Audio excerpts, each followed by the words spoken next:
everybody, welcome to my channel Simply Management Notes.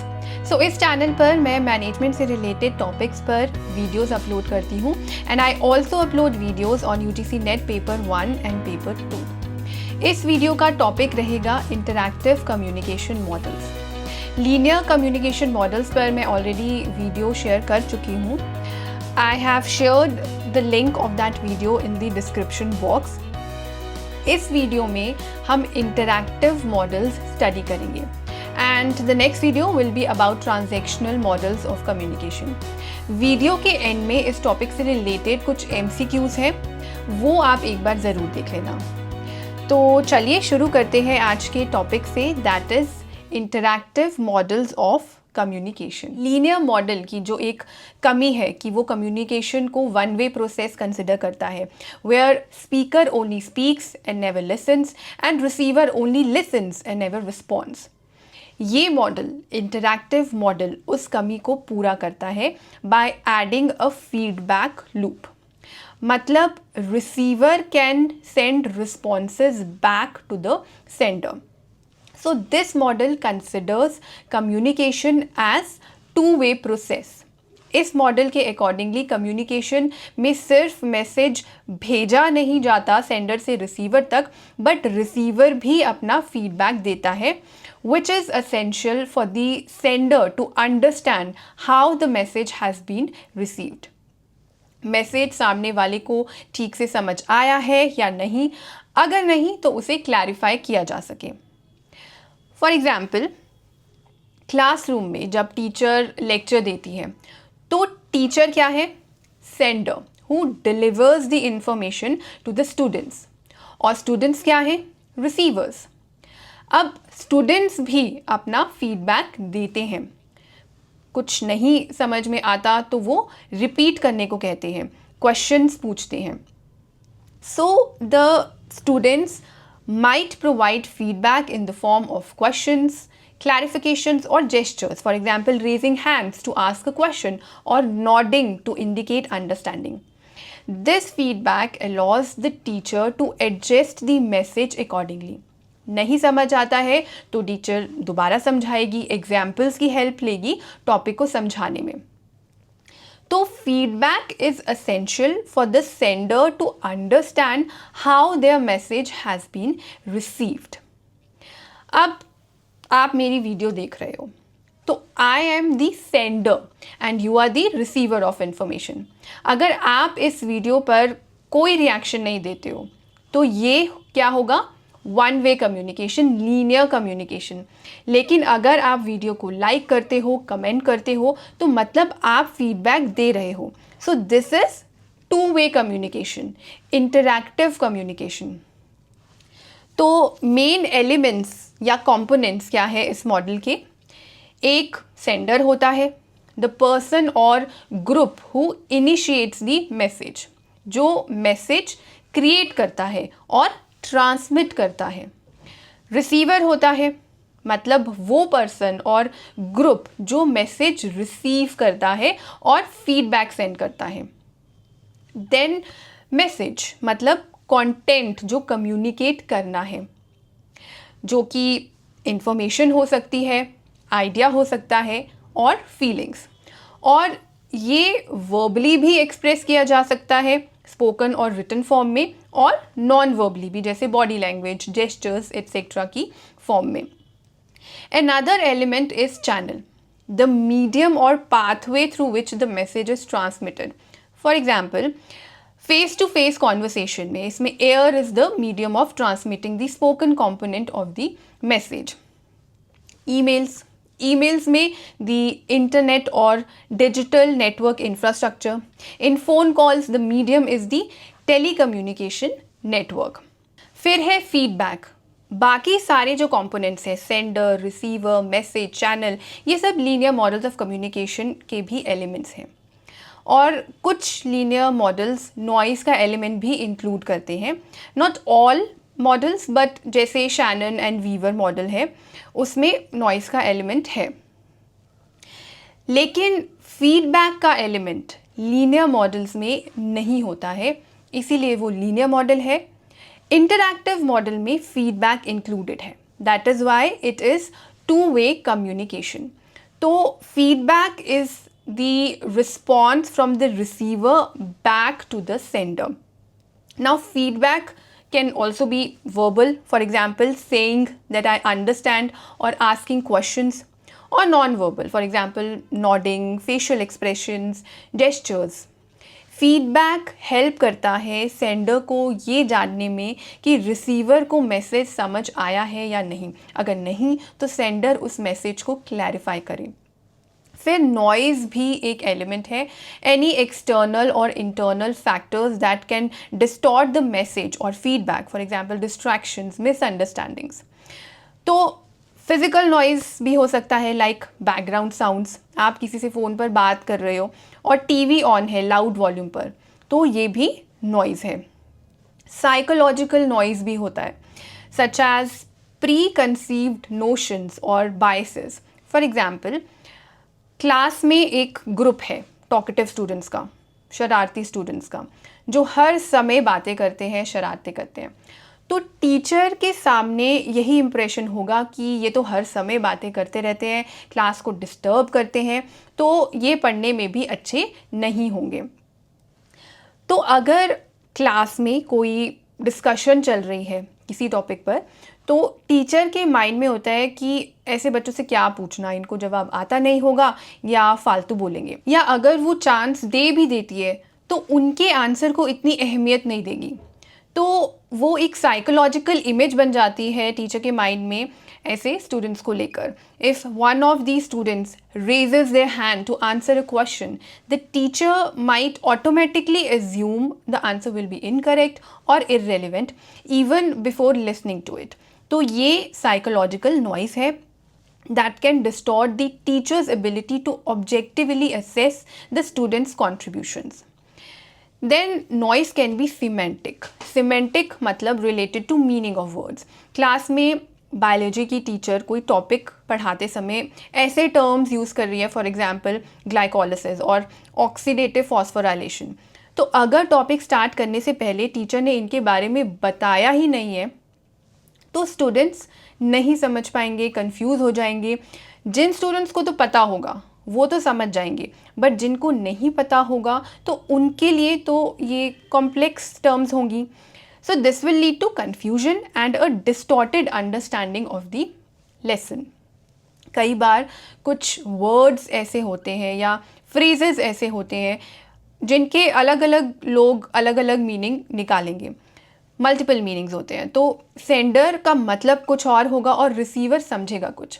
This is called ambiguity, a situation in which something has more than one possible meaning. तो ये भी एक तरह का semantic noise है. For example, एक example से समझाती हूँ. मैनेजर अपने एम्प्लॉयज़ को कहता है कि we need to improve our performance metrics. अब अगर मैनेजर इस मैसेज को क्लैरिफाई नहीं करता तो एम्प्लॉयज़ तो कुछ भी इंटरप्रेट कर सकते हैं. परफॉर्मेंस मैट्रिक्स किस चीज़ का इंक्रीज़ करना है? सेल्स इंक्रीज़ करनी है, वर्क क्वालिटी इम्प्रूव करनी है, कस्टमर सेटिस्फेक्शन इम्प्रूव करना है, क्या करना है? Because performance can have multiple meanings. So the ambiguity in the phrase performance metrics creates confusion. The employee and manager may have different interpretations leading to a breakdown in communication. So this is called semantic noise, distorting the message. तो ये होता है semantic noise.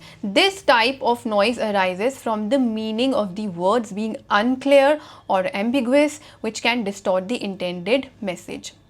अब interactive pattern of communication के under कौन कौन से models fall करते हैं? 2 मेन मॉडल्स हम पढ़ेंगे. The Westley and MacLean's model of communication and Schramm's communication model. ये 2 मेन मॉडल्स हैं जो इंटरैक्टिव पैटर्न फॉलो करते हैं. Now let's study these 2 communication models in detail. Starting with the Westley and MacLean's model of communication. So ये model दिया था Bruce Westley and Malcolm's S MacLean junior ने in 1957. This model expands on the traditional one-way model of communication, offering a more interactive view. इस model के accordingly communication तब start नहीं होती है जब कोई बोलना शुरू करता है या मैसेज सेंड करता है, बट कम्युनिकेशन तब स्टार्ट होती है जब रिसीवर रिस्पॉन्ड करता है, रिएक्ट करता है. Now this model can be viewed from two perspectives, interpersonal and mass communication. तो communication process number of participants पर depend करता है. Small scale level पर जहाँ 1 और 2 individuals की conversation हो रही है या small group है, and large scale पर जैसे broadcast और mass media के contexts में. इंटरपर्सनल कम्युनिकेशन की अगर बात करें तो इस केस में 2 और मोर पार्टिसिपेंट्स होते हैं. So the exchange of messages takes place between 2 और more individuals in a personal और direct context. This could include face to face conversations, telephone calls or communication via digital platforms where the number of participants is relatively small and interaction is more immediate. For example, 2 friends के बीच में conversation हो रही है जहाँ वो अपने weekend plan discuss कर रहे हैं. अब दोनों फ्रेंड्स सेंडर की तरह भी एक्ट करेंगे और रिसीवर की तरह भी एक्ट करेंगे, where both are taking turns in encoding and decoding the message. If one friend doesn't understand something, they can immediately ask for clarification and the other friend can adjust their explanation accordingly. तो sender और receiver के बीच में immediate interaction हो रहा है, उसी समय फीडबैक मिल रहा है, दोनों एक्टिव रोल प्ले कर रहे हैं. So this back and forth process is a typical example of interpersonal communication perspective in Westley and McLean's model. Mass communication के केस में कम्युनिकेशन प्रोसेस थोड़ा बड़ा और कॉम्प्लेक्स हो जाता है. मास कम्युनिकेशन के केस में sender will be an institution और अ मीडिया ऑर्गेनाइजेशन या एडवर्टाइज़र और ब्रॉडकास्टर जो मैसेज क्रिएट कर रहा है और ट्रांसमिट कर रहा है, और रिसीवर होगी broad audience, large audience, often spread across large geographic areas. तो unlike interpersonal communication where feedback is immediate and direct, feedback in mass communication is often delayed and indirect. Feedback इस case में indirect होता है और delayed होता है, उसी समय फीडबैक नहीं मिलता है. सोशल मीडिया पर लोग इंटरैक्ट करते हैं, रेटिंग देते हैं, तो डायरेक्टली सेंडर के साथ कम्युनिकेट नहीं करती ऑडियंस. एक एग्जाम्पल देती हूँ. For example, a TV network airs a new series, कोई न्यू ड्रामा सीरीज़ रिलीज़ हुई है टीवी पर. After a few weeks, the ratings show that fewer people are watching the show, indicating a drop in interest. Now, the network uses this feedback to adjust the show's content, schedule और marketing. तो उसी समय feedback नहीं मिलता है, immediate feedback नहीं होता है, कुछ समय बाद मिलता है. Another example, a company releases a new commercial on YouTube. कोई नई ऐड रिलीज़ की है यूट्यूब पर. अब व्यूअर्स कैसे रिस्पॉन्ड करेंगे? कमेंट्स पोस्ट करके अबाउट द ऐड. कुछ व्यूअर्स को वो ऐड अच्छी लगेगी तो वो अच्छे कमेंट्स करेंगे और कुछ उस ऐड को क्रिटिसाइज़ करेंगे. Now the company can analyse these comments to understand how the audience received the message and whether they need to adjust their approach. So feedback in mass communication is essential because it helps communicators like media organizations, advertisers, etc. evaluate how their message is being received by the audience. Although it is delayed and indirect, and also feedback comes in many forms such as ratings, comments, surveys और social media reactions. अब elements देख लेते हैं इस model के. Now this diagram depicts Wesley and McLean's model of communication from their 1957 work where Bruce Wesley and Malcolm S. McLean Jr. introduced this model. इस diagram को समझते हैं. थोड़ा देखने में मुश्किल लगता है, but I will try to explain it in a simple way with real life example. इस मॉडल का फोकस है मैसेज क्रिएशन पर, सिलेक्शन पर और ट्रांसमिशन पर, involving multiple sources, receivers and intermediaries. Let's break it down into different components. यहाँ पर x1, x2, x3, xn लिखा है, as you can see. These are events और objects that act as stimuli.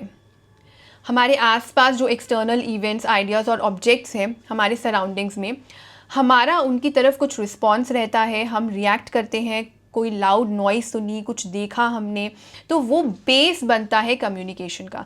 These things serve as potential stimuli for communication.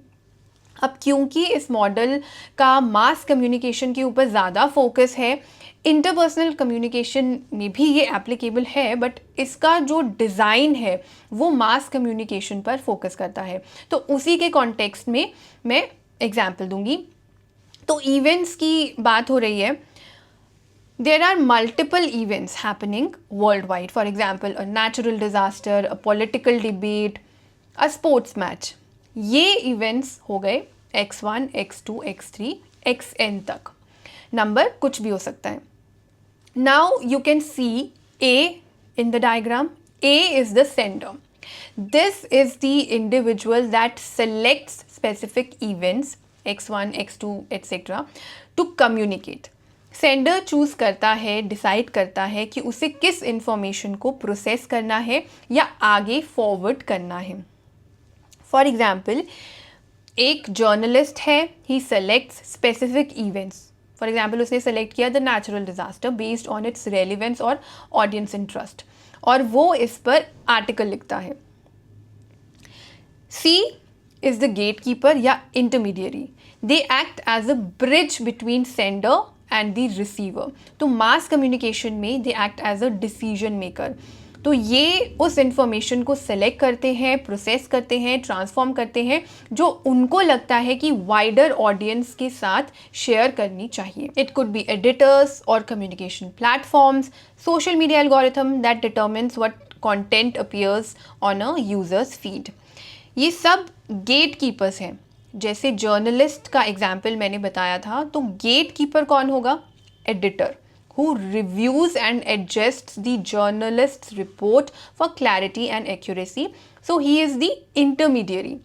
Social media platform पर जो algorithm होता है वो सेलेक्ट करता है कि कौन सी पोस्ट किस स्पेसिफिक यूज़र के पास जाएगी। So in that case algorithm acts as a intermediary. Next है बी, द रिसीवर, जो कि फाइनल रिसिपिएंट है, जो उस आर्टिकल को पढ़ेंगे। They interpret and react to the message. फिर है feedback loops, FBA, FCA, FBC, ये सब फीडबैक लूप्स हैं। Feedback can flow from receiver B to the sender A। For example, कोई व्यूअर उस जर्नलिस्ट को डायरेक्ट मेल करता है, उसकी रिपोर्ट की तारीफ करता है या क्रिटिसाइज करता है, ये हो गया FBA। और गेट कीपर से सेंडर तक FCA, मतलब एडिटर सजेस्ट करता है बेस्ड ऑन एंगेजमेंट मेट्रिक्स। मान लो वो आर्टिकल अगर वेबसाइट पर पोस्टेड है तो वो कितना एंगेज कर पा रहा है ऑडियंस को, उस पर कितने व्यूज़ आए हैं, बाउंस रेट क्या है, कितनी देर तक व्यूअर्स उस आर्टिकल पर रुक रहे हैं। तो उसके बेसिस पर एडिटर जर्नलिस्ट को कुछ सजेशंस देगा कि आप नेक्स्ट टाइम ये सब चीज़ें इंक्लूड करो अपने आर्टिकल में, या ये सब चीज़ें मत इंक्लूड करना। तो एडिटर फीडबैक दे रहा है सेंडर को, जर्नलिस्ट को, तो ये भी एक फीडबैक लूप है। या रिसीवर से चैनल तक FBC, व्यूअर्स कमेंट कर रहे हैं वेबसाइट पर या सोशल मीडिया प्लेटफॉर्म्स पर, promoting the channel to refine its future programming. अब यहाँ सभी एलिमेंट्स दिए हैं, पर आप देख सकते हो नॉइज़ का एलिमेंट इस डायग्राम में नहीं है। Although noise is not a visual component in the model, it is present as a conceptual element that can occur at any stage. Sender A can misinterpret an event based on biased selection. ये intermediary level पर हो सकता है, errors during message modification or technical disruptions. At the receiver end also, misunderstanding और interpreting दी message incorrectly, तो किसी भी stage पर नॉइज इंटरप्शन कॉज कर सकती है या मैसेज डिस्टॉर्ट कर सकती है. So the creators of this model likely assumed noise is implicit in all communication models and did not need a separate element to represent it. तो उन्होंने इस डायग्राम में शो नहीं किया है ये एलिमेंट, बट वैसे वो मानते हैं कि नॉइज का एलिमेंट होता है. तो मास कम्युनिकेशन के केस में मल्टीपल इंटरमीडियरीज एक एलिमेंट है which is not in case of interpersonal communication. So this component is unique to mass communication. Interpersonal communication में डायरेक्ट एक्सचेंज होता है बिटवीन सेंडर एंड रिसीवर, तो इंटरमीडियरीज की ज़रूरत नहीं पड़ती है. It is more personal, immediate and direct form of communication. लेकिन मास कम्युनिकेशन में ये एक इम्पॉर्टेंट एलिमेंट है. Media outlets or third-party organizations may act as intermediaries, passing the message from the sender to the receivers. एक और example से समझते हैं. मान लो एक फिल्म स्टूडियो है जो मूवी ट्रेलर क्रिएट करता है. तो मूवी ट्रेलर मैसेज है, film studio is the sender of the message. Now multiple intermediaries कौन है इस केस में? Marketing agency that helps to create the promotional content, TV station जो ब्रॉडकास्ट करेगा ट्रेलर को टेलीविज़न पर, सोशल मीडिया इन्फ्लुएंसर्स जो इस मैसेज को एम्प्लीफाई करेंगे, अपनी पोस्ट्स के थ्रू शेयर करेंगे, और चैनल क्या है? टीवी नेटवर्क या social media channels like Facebook, Instagram etcetera. तो ये हो गए एलिमेंट्स. अब आते हैं एडवांटेजेस एंड डिसएडवांटेजेस पर. पहले advantages.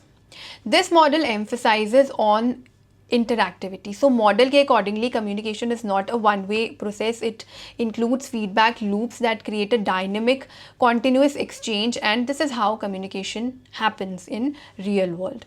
Another point is feedback inclusion. The importance of feedback is highlighted, allowing for immediate response and ensuring the message has been received and understood. This makes it more realistic than traditional models that lacked feedback elements. Acknowledges noise. By incorporating the concept of noise, this model allows for a more comprehensive understanding of how external factors can impact the communication process, providing a clear understanding of potential barriers. Another advantage is its flexibility.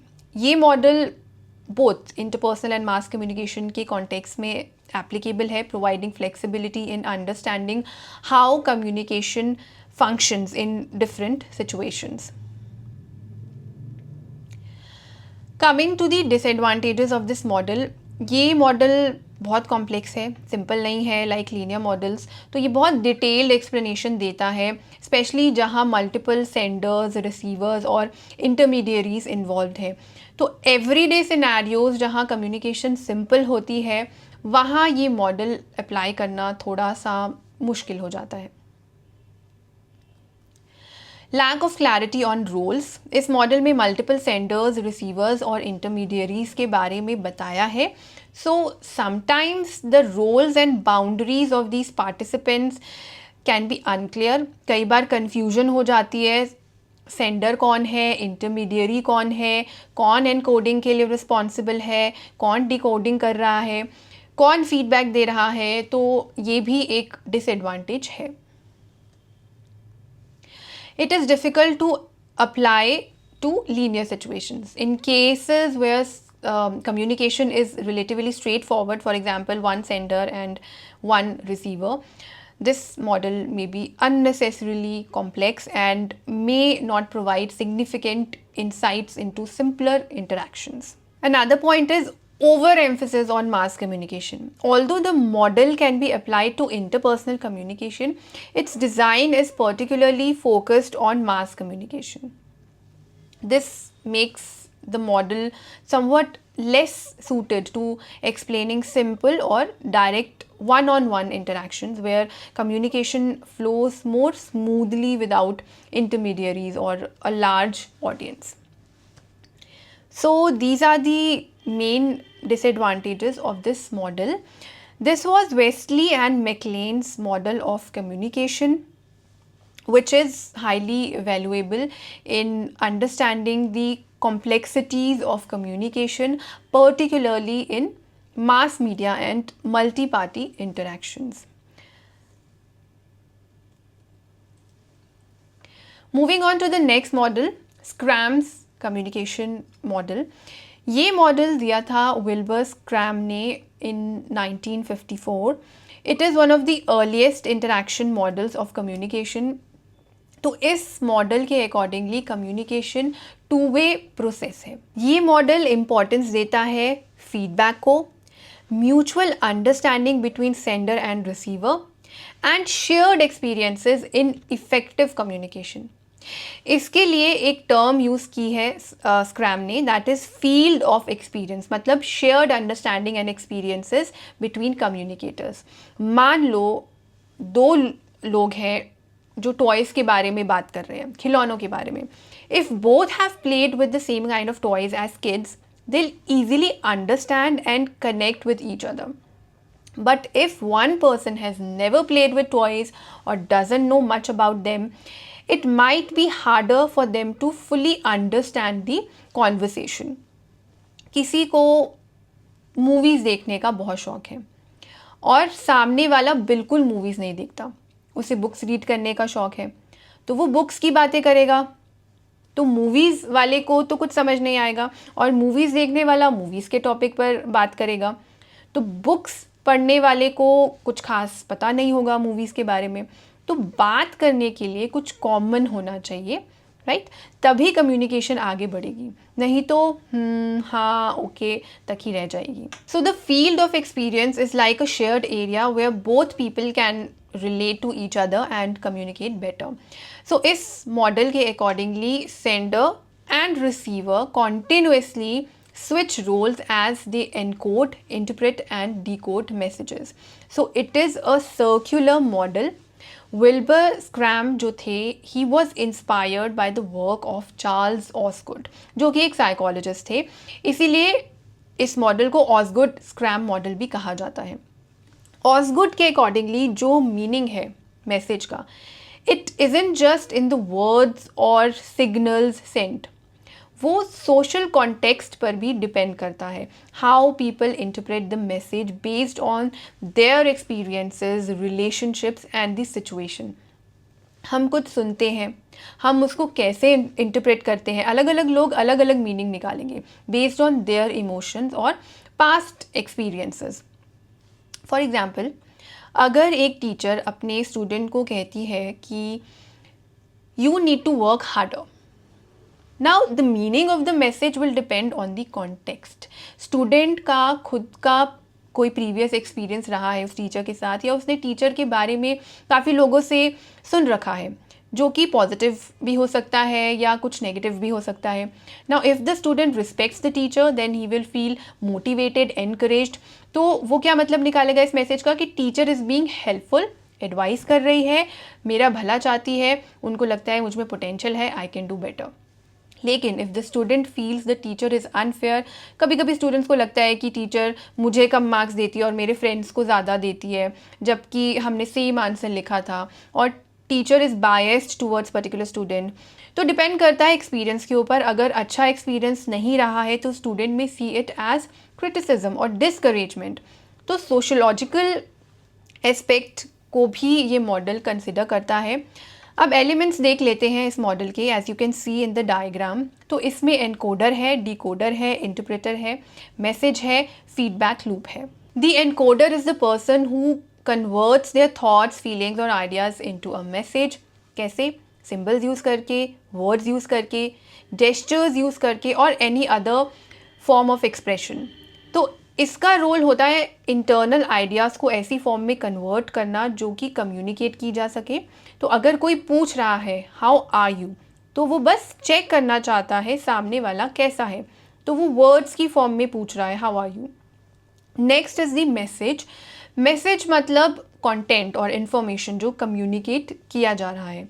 It can be verbal, speech या written words की form में, और non verbal like gestures, facial expressions. Next element is decoder. तो decoder is the receiver that translates or converts the encoded message like symbols, words, visuals, etc. into a form they can understand. Decoder is the person who receives the message and interprets or translates it into meaningful information. A student listening to a teacher's explanation decodes the words to understand the concept being taught. फिर है interpreter. Interpreter decoded message से meaning निकालता है, और वो कैसे उस message को इंटरप्रेट करेगा वो डिपेंड करता है उसके पर्सनल एक्सपीरियंसेस पर, कल्चरल बैकग्राउंड पर, लैंग्वेज प्रोफिशिएंसी और कॉन्टेक्स्ट पर. Interpreter is actually the cognitive and psychological process through which the receiver assigns meaning to the decoded message based on their experiences, knowledge and context. फिर अगला element है feedback loop. The communication process इस case में cyclic है. Receiver को message मिला, उसने उससे डिकोड किया, इंटरप्रेट किया, अब वो रिस्पॉन्स देगा, मतलब एनकोडेड मैसेज सेंड करेगा, और अब सेंडर रिसीवर बन जाएगा. तो ये एक साइक्लिक प्रोसेस है. सेंडर ने पूछा हाउ आर यू, रिसीवर ने रिस्पॉन्ड किया I'm doing well, how about you? So he provided the feedback to the original message. अब इस पर sender दोबारा reply करेगा and this goes on and on. So it's a continuous process where both parties alternate as encoder and decoder. तो ये है elements. अब आते हैं advantages and disadvantages पर. पहले advantages. Firstly, interactive in nature. Two-way process है. In a conversation, both parties continuously exchange roles as sender and receiver. So it emphasizes the importance of feedback in ensuring mutual understanding. Secondly, dynamic है, flexible है, real world scenarios में applicable है, casual conversations में, teaching environment में, negotiations में applicable है. अगला point है focus is on interpretation. It highlights that communication is more than just sending a message. It depends on how the message is understood. Then focus is on shared understanding.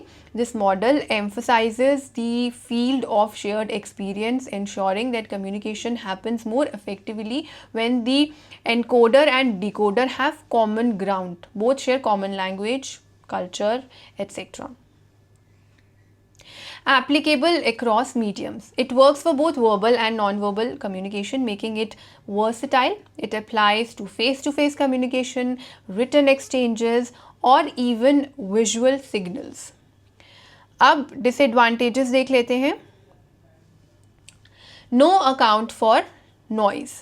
तो इस model में कहीं भी noise का जिक्र नहीं है. तो ऐसा तो होता नहीं है कि नॉइज़ ना हो. कॉन्वर्सेशंस के दौरान बहुत सारे बैरियर्स और डिस्ट्रैक्शंस होते हैं जिनको ये मॉडल एक्नॉलेज नहीं करता है. And other disadvantages, it is too simple for complex scenarios. Mass communication जहाँ मल्टीपल पार्टिसिपेंट्स इन्वॉल्व हैं वहाँ ये मॉडल इतना इफेक्टिव नहीं है. So it is limited to interpersonal communication. इस मॉडल का focus person to person interactions में ही होता है. अगला पॉइंट है इट एज्यूम्स इक्वल रोल्स. ये मॉडल एज्यूम करता है कि दोनों पार्टीज इक्वली स्किल्ड है एनकोडिंग एंड डिकोडिंग में, विच मे not be true in certain situations. For example जहाँ लैंग्वेज डिफरेंसेस हैं दोनों पार्टिसिपेंट्स के बीच में. So these are the disadvantages of this model. तो ये था interactive model of communication. Unlike linear models where communication flows in one direction, sender to receiver, interactive models incorporate feedback, acknowledging that both the participants alternate roles as sender and receiver. So I hope आपको ये video अच्छी लगी हो, useful लगी हो. अगर आपको ये वीडियो अच्छी लगी हो तो please like, share and subscribe. Video के एंड में इस टॉपिक से रिलेटेड कुछ MCQs हैं, वो आप एक बार ज़रूर देख लेना. मिलते हैं नेक्स्ट वीडियो में. Thank you for watching.